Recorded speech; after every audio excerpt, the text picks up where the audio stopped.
அனைத்து மாணவ செல்வங்களுக்கும் அன்பு கனிந்த வணக்கங்களை தெரிவித்துக் கொள்கின்றேன்.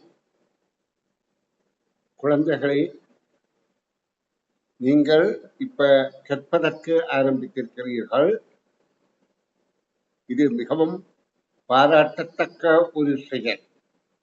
ஏனென்றால் இப்ப நீங்க இந்த வயசுல காலையில் எழுந்து ஒரு முக்கியமான முயற்சியில ஈடுபடுவது உங்களை எதிர்காலத்தில் ஒரு சிறந்த ஒரு ஆற்றல் உள்ள திறமையான ஆளுமையுள்ள ஒரு மனிதராக உருமாற்றும். ஏனென்றால் இப்ப நீங்க சோம்பேறித்தனமாக படுத்திருந்தால் எதிர்காலம் உங்களுக்கு பெரிய சுபீட்சமாக நியாயம் இல்லை. இது யாருக்கும் புரியும். அப்ப உங்களோட முயற்சி மிகவும் பாராட்டத்தக்கது. அப்ப உங்களுக்கு கொஞ்சம் சிரமமாகத்தான் இருக்குமா, அது பழக பழக சரியாயிடும். எனக்கு தெரியும், இங்கே மேசையில கை வைத்துக் கொண்டிருப்பவர்கள் சோம்பேறித்தனமா இருக்கக்கூடாது. அதாவது இருக்கிறது உற்சாகமா இருந்து பழகும். அப்படி இருந்தா தான் படிப்பு வரும். நித்திரை என்றது என்னத்துக்கு? உடம்பு தான் நித்திரை, மனதுக்கு அல்ல. மனம் உற்சாகமா இருக்குமா இருந்தால் உடம்பு அந்த நித்திரையே அறியாது. மற்றது எல்லாரும் கண்டிப்பா வீடியோ போடணும். போடாதவர்கள் தொடர்ச்சியாக ஓரிரு தினங்கள் பார்த்துவிட்டு வகுப்பால நிறுத்தப்படும். இதில் ஓரிரு ஆசிரியர்கள் இருக்கிறார்கள், அவர்கள் மாத்திரம் வீடியோ போட வேண்டிய அவசியம் இல்லை. மற்றவர்கள் கண்டிப்பாக வீடியோ போட வேணும். ஏனென்றால் ஆசிரியர் சொல்றத பிள்ளைகள் பின்பற்ற வேண்டும். பின்பற்றி நல்ல பலனை பெறுவோமாக. அடுத்த பிள்ளைகள், நான் சொல்லக்கூடிய ஆலோசனை என்னென்றால், உங்கள கனவேருக்கு உள்ள ஒரு குறைபாடு என்னென்றால், கொஞ்ச நாள்ல ஒரு முயற்சியில ஈடுபடுவார்கள், அது உற்சாகமாக முயற்சியில ஈடுபடுவார்கள். ஒரு கொஞ்ச நாள்ல அவைக்கு சலிப்பு தள்ளிவிடும். அதுக்கு காரணம் என்னென்றால் அவர்களுடைய சோம்பல் தன்மை. எந்த ஒரு விடயத்தையும் மெல்ல மெல்ல முயற்சி செய்தால் நிச்சயமாக வெற்றி கிடைக்கும். விடாமுயற்சி தான் வெற்றியை தரும். அதாவது உடனடியாக முயற்சி ஆரம்பித்து பெரிய அதாவது ஆர்வம் காட்டிவிட்டு பிறகு அப்படியே கைவிடுறது அல்ல. அப்ப நீங்க படிக்கிற விடயத்துல மிக தொடர்ச்சியான விடாமுயற்சியாக தொடர்ந்த ஆர்வத்தை காட்டுங்கோ என கூறிக்கொண்டு இன்றைய வகுப்புக்கு நான் நுழைய போறேன். இப்ப உங்களுக்கு ஆரம்ப கட்டம் என்றபடியால் நிறைய அறிவை நாங்கள் பெற வேண்டி இருக்கின்றது. அப்போ ஒரு பரீட்சைத்தாளை காண்பித்து, மாதிரி பரீட்சைத்தாள்கள், அதுல உள்ள வினாக்களுக்கு எவ்வாறு விடை காண்பது என்பதை நான் கற்பிக்கின்ற போது நீங்கள் அதை கேட்பதன் மூலம் உங்களுடைய திறமை வளர்ந்து நீங்க எதிர்காலத்திலே, அதாவது உங்களுடைய எதிர்வருகின்ற பரீட்சையை திறம்பட வெற்றி கொள்ளக்கூடியதாக உங்களை மாற்றுவன். ஆனா உங்களோட முக்கியமான என்னென்றால் நீங்க விடாமுயற்சியாக தொடர்ச்சியாக வகுப்புக்கு வர வேண்டும். சரி பிள்ளைகள், நான் இப்ப இன்று விளங்கப்படுத்த போற தாளை எடுத்து, அதாவது வினாத்தாளை எடுத்து உங்களுக்கு எந்த பகுதியை விளங்கப்படுத்த போறேனோ அதை உங்களுக்கு காண்பிக்கின்றேன். அதை நீங்க பார்த்து பலனிடையே கற்றுக்கொள்ளுங்கள். இப்ப இதுல நாங்க பார்க்க போறது இரண்டாம் பக்கத்துக்குரிய விடயங்கள். நேற்று முதலாம் பக்க விடயங்கள் பார்த்த நாங்கள் இன்றைக்கு இந்த இரண்டாம் பக்க விடயங்களை பார்த்து புரிந்து கொள்வோம். இதுல ABCDE என 5 ஆங்கில எழுத்துக்களை கொண்ட அடைப்புகள் இருக்கின்றன. அந்த அடைப்புகள்ல 5 பொருட்கள் காணப்படுகின்றன. இது நீங்க உங்களோட வீடுகள்ல கண்டிப்பாக கண்டிருக்க வேண்டும். இவையெல்லாம் மரக்கறிகள் என்று கருதலாம். இவை சமையல் அறையில் இருக்கும். ஆனா 1-2 மரக்கறியாகவும் இருக்கலாம், பழமாகவும் இருக்கலாம். அப்ப நாங்கள் இவற்றையெல்லாம் வீட்டில பார்த்திருக்கிறோம். தற்செயலாக அது பச்சையா இருக்க, அதாவது அது பழக்கம் முதல் பச்சையாக பிஞ்சாக இருக்கின்ற பருவத்தில் அதை சாப்பிட்டும் பார்த்திருப்போம். அல்லது அப்படி இருக்கின்ற சமையலறைக்கு இருக்கைக்கு எடுத்து வாயில சாலைய கடித்தும் பார்த்திருப்போம். அதன் சுவையையும் அறிந்திருப்போம்.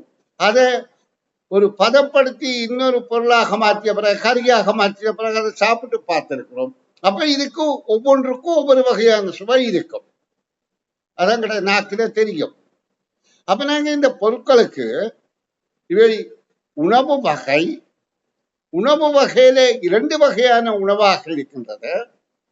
காய்கறிகள், பழங்கள். சுவையிலே ஒவ்வொன்றுக்கும் ஒவ்வொரு வகையான சுவையாக இருக்கின்றது. அப்ப நாங்கள் இதை சாப்பிட்டு பழகி இருக்கிறோம். அப்ப இதுல முதலாவது கேள்வி, காய்கறிகளை குறிக்கும் எழுத்துக்கள் எவை என்று கேட்கப்படுகின்றது. அப்ப நாங்க இதை பார்ப்போம். முதலாவது கத்தரிக்காய். நீங்க கத்தரிக்காய் பார்த்திருப்பீங்க. கத்தரி செடியில காய்த்து தொங்கும். இந்த கத்தரி செடியையும் நீங்க சில வேளை பார்த்திருக்க முடியும். ஏனென்றால் எங்காவது தோட்டங்கள் விவசாயம் செய்கிற இடத்துல போனால் அங்க கத்தரி மரத்துல கத்தரி செடி, அதாவது மரம், செடி, கொடி என்று தாவரங்களை 3 வகையாக பிரிக்கப்படும்.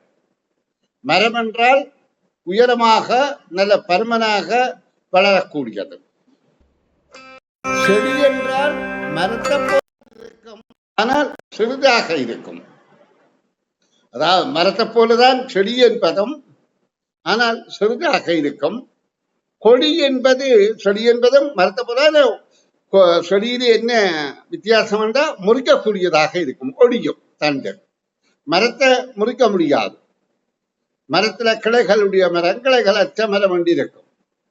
செடி என்பது மரத்தை போல ஓரளவுக்குத்தான் வளரும். எங்கட உயரத்தை விட குறையத்தான் வளரும் செடி. அதன் தண்டுகள் உடையக்கூடியதாக, முறியக்கூடியதாக இருக்கும். அப்ப செடிதான் எங்களுக்கு, செடி, மரம், கொடி எல்லாம் பயன் தந்தாலும் அநேகமான தாவர, அதாவது மரக்கறி வகையை நாங்க பெறுவது செடிகள்ல இருந்துதான். அப்ப கத்தரியில இருந்து கத்தரிக்காய் கிடைக்கும். அந்த சுவை தெரியும் உங்களுக்கு.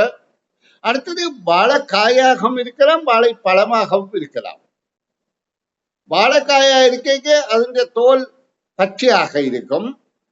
பிறகு பழமாக மாறுகின்ற போது மஞ்சளாக மாறும். சில வாழைப்பழம் சிவப்பாகவும் மாறும் தோல். ஆனா பழத்தின் நிறம் ஒரே நிறமாகத்தான் இருக்கும், வெள்ளையாக இருக்கும். வாழைப்பழம் நாங்க சாப்பிடுவதற்கு இலகுவானது. வாழைப்பழத்தை ஒவ்வொரு நாளும் நாங்க சாப்பிடுறது நல்லம் என்று சொல்லப்படுகின்றது. இதில் நிறைந்த சத்துக்கள் இருக்கின்றது. அது மட்டுமல்ல, உணவு சமீபாட்டுக்கு உதவி செய்கின்றது. அடுத்தது பூசணிக்காய். இது ஒரு கொடி தாவரத்துல பெறக்கூடிய பயன். இந்த பூசணிக்காயை நீங்க பார்ப்பீங்களா இருந்தால் அந்த கொடிஇந்த பாரத்தை விட பூசணிக்காய் பரம் கூடவாக இருக்கும். அப்ப இந்த பூசணிக்காய் நிலத்துல தான் இருக்கும், அதாவது நிலத்தை தாங்கித்தான் இருக்கும். அப்ப இந்த கொடி ஒரு, அதாவது மேலே ஏறு கொடியா இருக்க முடியாது. ஏறு கொடியா இருந்தால் இந்த பூசணிக்காயை அந்த கொடியால தாங்க முடியாது. சில பயிர்கள்ல, கொடிகள்ல ஏறு கொடி என்று கொடி மேலே ஏறிக்கொண்டு போகும். ஏதோ அவனுடைய பற்றி, அதற்கு பற்றி ஏறுவதற்கேற்ப தாவர உறுப்பாயில இருக்கும். அந்த கொடிகள் ஏறு கொடி என்று சொல்றது. ஆனா இந்த பூசணி கொடி என்பது நகர் கொடி. அது பாம்பு மாதிரி நகர்ந்து நிலத்தோடு தான் இருக்கும். ஏன்னு சொன்னா அது இங்க பூசணிக்காயை அதால் தாங்க முடியாது அந்த கொடியால். அப்ப பூசணிக்காய் நிலத்துல காய்க்கு நிலத்துல தான் இருக்கும். பூசணிக்காயை பார்த்திருப்பீர்கள், பெரிய பெரிய பிரமாண்டமான அளவிலேயும் இருக்கும். அப்ப நீங்க பூசணிக்காய் கொடிகளை பார்த்திருப்பீங்கள். அந்த பூசணிக்காய் சுவையையும் பார்த்திருப்பீர்கள். அதைய சுவைத்து பார்த்தால் அது நீங்க பச்சையாக யாருமே வாயில வைத்திருக்க நியாயம் இல்லை. தச்சலாக வைத்திருந்தா இந்த சுவை தெரியும். ஆனா பூசணியிலையும் கொஞ்சம் விலை குறைவான பொருளாக இருந்தாலும், மரக்கறி சந்தை வழிய போய் பார்த்தால் மற்ற மரக்கறி விலைகளோட பூசணிக்காய் விலை பெரிசாக கூடுதலாக இருக்காது, குறைவாக இருக்கும். ஆனா அதுல நிறைந்த சத்துக்கள் இருக்கின்றன. நீங்க பார்த்திருப்பீங்க, வீடுகள்ல சரி, சமையல் அதாவது கூடங்கள்ல சரி, அப்படி இல்லாம சிற்றுண்டி சாலைகள்ல தருகின்ற கறி வகையில சரி இந்த பூசணிக்காய் சேர்ந்திருக்கும். காரணம் என்னென்னு சொன்னால், பூசணிக்காய் கொஞ்சம் மலிவான மரக்கறி. மற்ற வெண்டிக்காய் நீங்க பார்த்திருப்பீங்க, வெண்டிக்காய் இந்த எந்த காயிலையும் இல்லாத ஒரு சிறப்பு வெண்டிக்காயிலே இருக்குது. என்னென்றால் பிஞ்சு பதத்துல பச்சையாக சாப்பிடலாம், நல்ல சத்து உள்ளது. அதுக்குள்ள சின்ன பருப்பா கொட்டைக்காக விதைகள் இருக்கும். அப்படியே பச்சையாக கழுவி போட்டு சாப்பிட்டால் அது உடம்புக்கு நல்லது. அந்த வெண்டிக்காயில பால் கறி ஆக்குவார்கள் அம்மாமார், மற்ற கறியும் ஆக்குவார்கள். வெண்டிக்காய் பெரும்பாலும் பால் விட்ட கறி தான் ஆக்குவார்கள். அது மிக சுவையாக இருக்கும் வெண்டிக்காய். அடுத்து இது மாங்காயம் இருக்கலாம், மாம்பழமாகவும் இருக்கலாம். அப்ப மாங்காய் என்பதை நீங்க பார்த்திருக்கிறீங்க, பச்சை நிறமாக. மாங்காயில பல பருவங்கள் இருக்கின்றது. எங்களை பொறுத்தவரையில பிஞ்சு, காய், கனி என்ற 3 பதத்தை நாங்க தெரிந்து கொள்வோம். பிஞ்சு பதத்துல அந்த மாங்காய் நிச்சயமாக புளிக்க செய்யும். பிஞ்சு அதாவது ஓரளவு கச்சலாக இருக்கும் பிஞ்சு பருவத்துல. ஆனா காயாகின்ற போது அது கொஞ்சம் புளிப்பாக இருக்கும். அது கனியாக மாறிவிட்டால் அதன் உள்ளுக்கு இருக்கிற சதை பகுதி இனிக்கும். அப்ப இது ஒவ்வொரு காரணத்துக்காகத்தான் அப்படி இயற்கை அமைத்திருக்குது. என்ன காரணம் என்றால், பிஞ்சுகளை காய்களை அதாவது பிஞ்ச வேறு உயிரினங்கள் அதை அழித்து விடக்கூடாது என்றதுக்காக அது கொஞ்சம் கச்சல் குணமாக இருக்கும். பிஞ்ச மற்ற மிருகங்கள் சாப்பிட விரும்பக்கூடாது, அதுக்காக அது புளிப்பு சுவையாக இருக்கும். பழங்கள் சதைப்பகுதி இனிப்பாக இருக்கிறது. மற்ற விலங்குகள் இந்த மாம்பழத்தை சாப்பிட வேண்டும் என்று விரும்புகின்றது. என்ன காரணம் என்றால், அதுக்குள்ள இருக்கிற கொட்டை வித்து, அந்த வித்து பிஞ்சில இன்னும் சின்னனாயிருக்கும், மெல்லியதாக இருக்கும். காய்ப்பதத்திலையும் வெட்டக்கூடிய ஓரளவு முத்தி வரும். அதுக்கு முதல்ல பிஞ்சில அதை வெட்டினா வெட்டுப்படும். இந்த பழப்பதம் வந்த உடனே காய் இந்த வித்து ஒரு கிட்டத்தட்ட ஒரு சின்ன கல்லு மாதிரி இறுகி போயிருக்கும். ஏனென்றால் அதுக்குள்ள தான் ஒரு புதிய தாவரத்தை உண்டாக்குற ஒரு சக்தி இருக்கின்றது.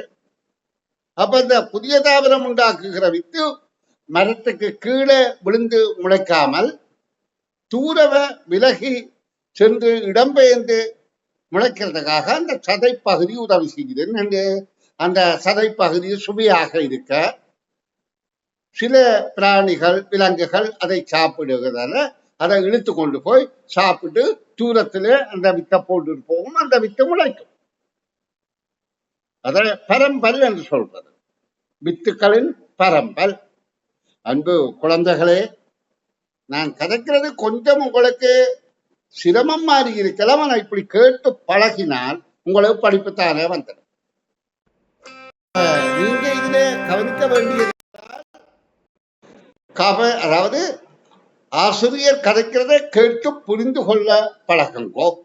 பழகினால் நீங்க நிச்சயமாக சிறந்த பலனை பெறக்கூடியதாக இருக்கும். சரி, இப்ப நாங்க இதுல 5வது கேள்வி, காய்கறிகளை குறிக்கும் எழுத்துக்கள் எவை? அப்ப இதுல 5மே காய்கறி என்றும் சொல்லலாம். கத்தரிக்காய், வாழைக்காய், பூசணிக்காய், வெண்டிக்காய், மாங்காய். ஆனா அடுத்த கேள்வி இருக்கு, பழங்களை குறிக்கும் எழுத்துக்கள் எவை? அப்ப 2ஐத்தான் இதுல பழங்களாக நாங்கள் கொள்ளலாம். அப்ப 2 தான் பழம் என்ற பருவத்தை அடையக்கூடியது. அப்ப 2 பழங்களை குறிக்கின்றபடியால் 3ஐ நாங்கள் காய்கறிகளாக கருத முடியும். அப்ப இதுல காய்கறிகளாக கருதக்கூடியது எவை என்று பார்த்து கேள்விக்கான விடையே தெரிவு செய்வோம். கத்தரிக்காய் நிச்சயமாக காய்ப்பதத்தான் இருக்கிறது. அது பழமாக நாங்கள் சாப்பிடுவதில்லை. அடுத்தது வாழைக்காய் பழமாக இருக்கின்றது. பூசணிக்காய் காய்ப்பதமாகத்தான் பயன்படுத்துறது. வெண்டிக்காயும் காய்ப்பதமாகத்தான் பயன்படுத்துறது. வெண்டிக்காய் முற்றிவிட்டால் சமையலுக்கு கொஞ்சம் அதாவது பயன்படுத்துறது கஷ்டமாக இருக்கும். வெண்டிக்காயை வாங்குற போது நீங்க சந்தைகள்ல பார்த்திருப்பீர்கள், மரக்கறி சந்தைகள்லயே வெண்டிக்காயை வாங்குற போது வெண்டிக்காய் இந்த வால் போல இருக்கிற நுனி பகுதியை உடைத்து பார்ப்பார்கள். அது சமையலுக்கு உகந்த பிஞ்சு பருவமாக இருந்தால் உடையக்கூடியதாக இருக்கும். இல்லாவிட்டால் அது உடையாமல் இருக்கும். அடுத்தது மாங்காய் ஒரு பழ வகையாக இருக்கிறபடியே நாங்கள் பழமாக மாறுகின்றபடியே அதை ரெண்டு எடுத்து ACD என்கின்ற விடையே இதுக்கு மரக்கறிகள் காய்கறிகள் என தெரிவு செய்கிறோம். பழங்களை குறித்தும் எழுத்துக்களவை என்பதற்கு B-ஐயும் E-ஐயும் தெரிவு செய்கின்றோம். அப்ப 2 கேள்விகளுக்கான விடை நாங்கள் வழங்கிவிட்டோம். இனி நாங்கள் அடுத்த வினாவை பார்வையிடுவோம். அதாவது பிள்ளைகள், உங்களுக்கு இப்ப நான் செய்கிற முயற்சி என்னென்றால் உங்களை முதல் படிக்க பழக்கிறது. படிப்பதற்கு நீங்க ஆர்வமுள்ளவராக மாறிவிட்டால் பிறகு நீங்க நன்றாக படிக்கக்கூடியதாக இருக்கும். இதுல படங்களுக்கு பொருத்தமான ஒத்த கருத்து சொல்லை தெரிவு செய்க என கேட்கப்பட்டுள்ளது. இதுல படங்களுக்கு பொருத்தமான ஒத்த கருத்து சொல். தந்தை, மகள், தாய். இதுல இந்த படத்துல ஒரு தந்தை ஒரு பிள்ளையை வைத்து கற்பிப்பது போல எங்களுக்கு தெரிகின்றது. அவர் புத்தகம் ஒன்றை வைத்திருக்கிறார், பிள்ளையும் பார்க்கின்றது, தந்தையும் மிகுந்த சந்தோஷமா இருக்கிறார், பிள்ளையும் சந்தோஷமாக இருக்கின்றது. உங்களுக்கு நன்றாக தெரியும், உறவுகளுக்கு தான் நாங்க சந்தோஷத்தை நிறைய அனுபவிக்கிறது. அப்ப இந்த குழந்தை தந்தையோடு இருக்கிறபடியா இந்த படத்தோட பொருத்தமான சொல் தந்தை, மகள், தாய் என்பதில் இது தந்தையாக இருக்கலாம் என்பதை நாங்கள் எப்படி ஊகிக்கிறோம்? இந்த படத்துல இருக்கிற பெரியவருக்கு தலைமையில் கட்டையாக இருக்கின்றது. ஆண்கள் எப்பவும் தலைமுடிய வெட்டி இருப்பார்கள். பெண்கள் என்றால் தலைமையில வளர்த்து கொண்டு வருகின்றார்கள். அது பாரம்பரியமாக, அதாவது அம்மா மாடி அம்மா மாடி அம்மா இப்படி செய்தபடியா எல்லாரும் அப்படி செய்கிறார்கள். அதாவது அது அவைக்கு தலை வளர்க்கணும் என்ற கண்டிப்பும் ஆண்கள் வளர்க்கக்கூடாது என்ற கண்டிப்பும் இல்லை. அதாவது ஆண்களும் தலைமை வளர்க்கலாம். ஆனால் பொதுவில் பாரம்பரியமாக உங்களுக்கு தெரியணும், பாரம்பரியம் என்ற பழக்கத்துல அந்த மற்றவர் செய்கிறத அப்பா அம்மா செய்கிறதான் பிள்ளை பார்த்து செய்யும். அப்ப தந்தை என்பது புலனாகின்றது. மகள் என்று சில போல மகளாக இருக்கலாம், மகனாக இருக்கலாம். ஏனென்றால் குழந்தை பருவத்துல அந்த குழந்தை பெருசாக முடிவளர்த்திடாது. அப்பது ஆண் பிள்ளையா பெண் பிள்ளையா என்று வித்தியாசம் காண்பது கடினம். அடுத்த தாய் இல்லை. அப்ப இந்த படத்தோட நெருங்கிய தொடர்பு, அதாவது படங்களுக்கு பொருத்தமான ஒத்த கருத்து சொல். ஒத்த கருத்து சொல் என்றால் அந்த படத்தோட நெருங்கிய தொடர்புள்ளது எது என்றால் தந்தை என்ற விடைய நாங்கள் கோடு போடுதல் வேண்டும். அடுத்தது, இது வாழைக்காய் அல்லது வாழைப்பழமாக இருக்கலாம். அப்ப இதுல 3 விடைகள் தந்திருக்கு: சுவை, கனி, மலர். அப்ப காயாக இருந்தால் அதுல சுவைத்து உண்ணுற சுவை இருக்காது. கனியாக இருந்தால் தான் சுவைத்து உண்ணுற அதாவது சுவை இருக்கும். மலர் அல்ல, மலர் என்றால் பூ. அப்ப இது மலர் அல்ல. அப்ப இதற்கு காயா கனியா சுவையா பொருத்தம் என்று சொன்னால் பாருங்க, இது சாப்பிட்டால்தான் நாக்கு சுவையறியும். ஆனா பார்ப்பதன் மூலம் இதற்கு எங்களுக்கு சொல்லக்கூடிய மிக கூடிய பொருத்தமான சொல். ஏனென்றால் பொருத்தமான சொல் நீக்கல நாங்க எவ்வளவு நெருக்கமாக கூடிய அளவு பொருத்தமான சொல்ல கண்டுபிடிப்போமா இருந்தால் கனி என்பது எங்களுக்கு விடையாக கிடைக்கின்றது. இனி நாங்கள் 9வது வினாவுக்கு விடையளிப்போம். 9வது வினா நான் இப்ப காட்டுகின்ற போது கவனியுங்கோ. 9வது வினா ஒரு தாமரை மலரை இங்க காட்டப்படுகின்றது. அந்த மலரை வைத்துக் கொண்டு நாங்க அழகு, நீர், மலர் 3 சொற்கள் இருக்கின்றது.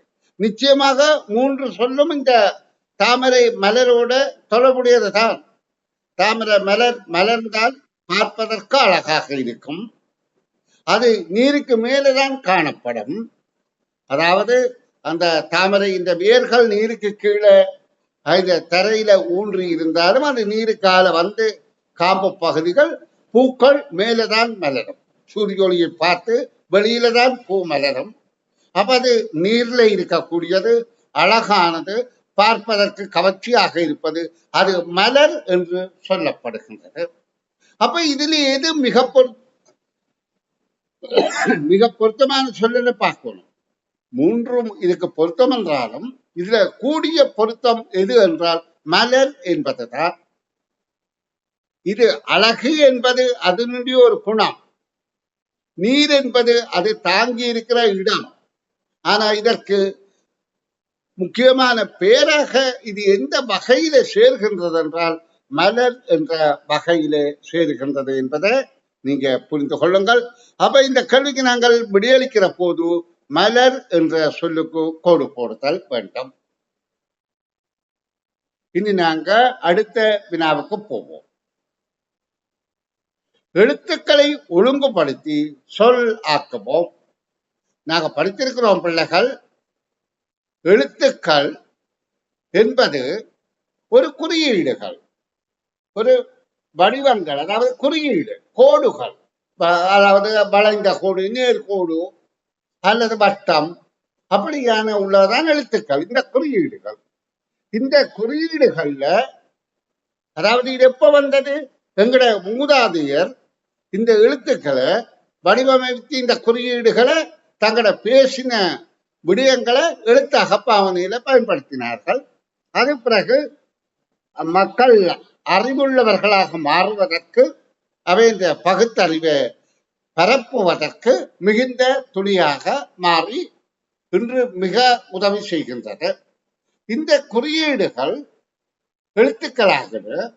அந்த எழுத்துக்கள் எப்ப சொற்களாக மாறுதென்றால் ஓரெழுத்தின் சொல்லியிருக்கின்றது, அது கருத்தை புலப்படுத்தும் போதுதான் அது சொல்லாக மாறுகின்றது. இப்ப பாருங்க, இதுல மேலே உள்ள தாமரை மலர்ல உள்ள அழகு என்ற சொல்லில 3 எழுத்துக்கள் இருக்கின்றது. 3ஐயும் நாங்கள் வகைப்படுத்தி இருக்கிறோம். உயிரெழுத்து, மெய்யெழுத்து, உயிர் மெய்யெழுத்து என்றெல்லாம் வகைப்படுத்தி இருக்கிறோம். அந்த 3 எழுத்தும் சொன்ன உடனே, எழுத்தும் சேர்ந்த உடனே எங்கட மனதிலே ஒரு கருத்து வருகின்றது, அழகு. அவங்களுக்கு அது தெரியும். அழகு என்பதற்கு எதிரானது அழகு இல்லாதது. அழகு என்றால் வடிவாக இருப்பது, பார்ப்பதற்கு கவர்ச்சியாக இருப்பது என்று அந்த சொல்லை வைத்து நாங்கள் கருத்துக்களை உணர்ந்து கொள்கிறோம். நீர், நீர் என்ற ஒண்ணு எங்களுக்கு தெரியும், அது திரவம் என்று சொல்லப்படும். எந்த பாத்திரத்தில் விடப்படுகின்றதோ அதிந்த வடிவத்தை எடுக்கும். இந்த நீரை மனிதர்கள் மாத்திரமல்ல சகல உயிரினங்களும் குடிப்பதற்கு பயன்படுத்துகின்றது, தாகத்தை தீர்க்கின்றது. இது நிலத்துக்கு கீழே இருக்கின்றது, மற்ற நீர்நிலைகளில் எல்லாம் இருக்கின்றது. உலகின் பெரும்பாகமாக உள்ள கடல்ல இந்த நீர் நிறைய இருக்கின்றது. அந்த நீர்நிலைக்கு உயிரினங்கள் உயிர் வாழ்கின்றது. அப்ப பாருங்க, ஒரு 2 எழுத்து சேர்ந்த உடனே நீர் என்ற சொல் வந்த உடனே எங்களுக்கு நீர் என்ற பல விடயங்கள் எங்களுக்கு தெளிவாகின்றது. அடுத்தது மலர். மலர் என்றால் பூ. அப்ப அன்பு குழந்தைகளே, நாங்கள் எழுத்துக்கள் என்பது கருத்தை புலப்படுத்தினால், கருத்து என்றால் அந்த எழுத்தை சொன்ன உடனே எங்களுக்கு ஒரு கருத்து வரணும். இப்ப இதுல பூ என்ற ஒரு சொல் இருக்குமா இருந்தால் பூ, இது ஒரு குறியீடு. இந்த குறியீடுகளுக்குரிய உயிர்குறிகள் என்பதையெல்லாம் நான் பிற சொல்லி தருவேன். இந்த பூவிலே இப்படியாக இருக்கும். இதுல கீழ்கால் என்று சொல்றது, பிற இத கீழே உள்ளத சுழிவிசிறி என்று சொல்றது, ஆனா இதுக்கு விசிறி என்று சொல்லலாம். அப்ப இது பூ என்ற சொல்லாக இருக்கின்றது. இந்த பூ என்று சொன்ன உடனே எங்களுக்கு ஞாபகத்திலே ஒரு மலர், ஏதாவது ஒரு மலர் என்பது மனதில கருத்தாகப்படுகின்றது. அப்ப இது ஒரு எழுத்து சொல்லாக இருக்கின்றது. அப்ப இங்க என்ன சொல்லப்படுது? எழுத்துக்களை ஒழுங்குபடுத்தி சொல் ஆக்குவோம். இங்க எழுத்துக்கள் எல்லாம் குழம்பி இருக்குது. லூனா, லானா, மன்னா, கானா, ஆனா, பானா. அப்ப நாங்க இந்த சொற்கள்ல நிறைய பரிச்சயம் இருந்தால்தான், சொற்கள் நிறைய தெரிந்திருந்தால்தான் இதை ஒழுங்கமைத்து நாங்கள் ஒரு அதாவது சொல்லாக இந்த எழுத்துக்களை ஒழுங்கமைத்து சொல்லாக்க முடியும்.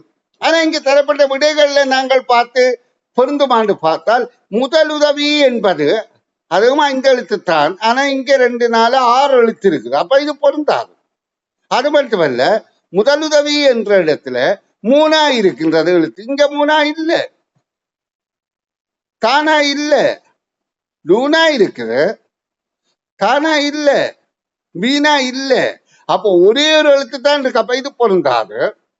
அதிவிலகம் என்ற சொல்லுக்குரிய எழுத்தை பார்த்தா ஆனா இருக்கின்றது, அடுத்தது லூனா இருக்கின்றது, அடுத்தது மானா இருக்கின்றது. அப்ப எங்களுக்கு இப்ப இந்த சொல் வரப்போது அலுவலகம் காணா இருக்கின்றது, காணா காண உம்மன்னா.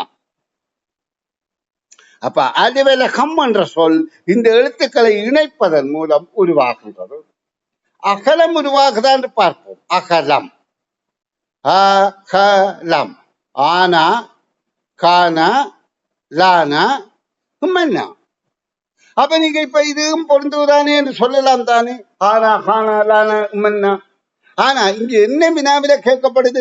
எழுத்துக்களை ஒழுங்குபடுத்தி சொல்லாக்குவோம் என்றால் இங்கே எத்தனை எழுத்து இருக்கோ அந்த எழுத்தையும் பயன்படுத்தப்பட்ட சொல்லி தானே. அப்ப இதான் கூட பொருத்தமாக இருக்கும். அப்ப வினாவுக்கு விடை 2 இருந்தாலும் எது கூட பொருத்தமோ அதைத்தான் நாங்க தெரிவு செய்ய வேண்டும். நாங்க இதுல இருந்து என்ன கற்றுக்கொண்டோம்? வினாவுக்கு இதிலே அகலம் என்ற சொல்லும் விடையாக அமையலாம். எழுத்துக்களை ஒழுங்குபடுத்தி சொல்லாக்குவோம் என்றால் அகலம் என்ற சொல்லும் வரும். ஏன்? ஆனா இருக்கின்றது, காணா இருக்கின்றது, லானா இருக்கின்றது, மண்ணா இருக்கின்றது. ஆனா இதுக்கு ஒரு எழுத்து மட்டும்தான் இருக்கின்றது. ஆனால் இதில் அனைத்து எழுத்துக்களையும் பயன்படுத்தப்பட்டது அலுவலகம். சரி பிள்ளைகள், இனி நாங்கள் அடுத்த வினாவை பார்வையிடுவோம். அதாவது இந்த பக்கத்தில் இருக்கின்ற இறுதி வினா. இப்ப நீங்க இப்படி ஒவ்வொரு பக்கமாக படித்துக் கொண்டு போய் ஒவ்வொரு பயிற்சித்தாளாக செய்யக்கூடிய ஆற்றலை பெற்று விடுவீர்கள். இப்ப நாங்க இதுல பார்ப்போம். இதுல எத்தனை எழுத்து சொல் இது என்று பார்த்தால் 2 4 6 எழுத்து சொல். இந்த 6 எழுத்தையும் சேர்க்கப்பட்டால் இது 3 எழுத்து சொல்லாக இருக்கின்றது, இது 4 எழுத்தாக இருக்கின்றது. அப்ப இது 6 எழுத்து. அப்ப இதான் விடையாக இருக்க முடியும். இப்ப இது பொருந்துமா? தம்பி என்பது பொருந்துமா என்று பார்ப்போம். தம்பி என்பதற்கு தானா இருக்கின்றது, நல்லா கவனிங்கோ, தானா இருக்கின்றது, உம்மன்னா இருக்கின்றது, வீணா இல்லை. அப்ப இந்த சொல் விடையாக வராது. புதையல் என்பது பொருந்துமா என்று பார்த்தா பூனா இருக்கின்றது, தையன்னா இல்லை, யானா இல்லை, இல்லன்னா இல்லை, ஆக ஒரு எழுத்து தான் இருக்கு. அப்ப புகையிரதம் என்பது பொருத்தமாக இருக்கிறத நாங்க கண்டுகொள்ளலாம். அப்ப நாங்க இந்த எழுத்துக்களை தொடர்பு படுத்துகின்ற போது இங்க பாருங்க, இந்த பூனா என்பது இங்கே இருக்கின்றது, கையன்னா என்பது இங்கே இருக்கின்றது, ஜீனா என்பது இங்கே இருக்கின்றது, தானா இப்படியாக இருக்கின்றது, தானா இருக்கின்றது, இம்மன்னா இருக்கின்றது. அப்ப இதுல புகையிரதம் என்ற சொல் மிக பொருத்தமான சொல்லாக இருக்கின்றது. அன்பு குழந்தைகளே, இப்ப நீங்க பழக வேண்டிய முதல் வேலை எது என்றால், இப்ப ஆசிரியர் கற்பிப்பதை கேட்டு விளங்கி கொள்ள பழகுங்கோ. அப்படி நீங்க விளங்கி கொள்ற பட்சத்துல சில வேலை என்றால் நீங்க உண்மையிலேயே நீங்க குழந்தைகள்லாம் ஏன்னா இன்னும் உங்களுக்கு 10 வயது வரையே இல்லை. அப்ப நீங்க சிறுவர்கள், குழந்தைகள். அப்ப உங்களுக்கு சில வேளை இது கடினமாக இருக்கும் என்று எனக்கு தெரியும். ஏனென்றால் இப்ப வீடுகளில் பேச்சு வழக்கு ஒரு முறையில இருக்க, என்னுடைய பேச்சு மொழி வித்தியாசமாக இருந்தால் உங்களுக்கு கொஞ்சம் சிரமமாக இருக்கலாம். ஆனால் ஏதோ நீங்க கற்க வேணும் என்ற ஆர்வத்துக்காக தயவு செய்து நான் சொல்றத புரிந்து கொள்ள பழகி கொள்ளுங்கோ. நிச்சயமாக இதால சிறந்த பல்வேறு உங்களுக்கு கிடைக்கும் என உங்களுக்கு சொல்றேன் பிள்ளைகள். இந்த வகையில நீங்க படித்து நல்ல நிலை அடையுங்கள் என கூறி நான் இன்றைய வகுப்பை நிறைவு செய்ய போறேன். நன்று. அடுத்த வகுப்பில் சந்திப்போம்.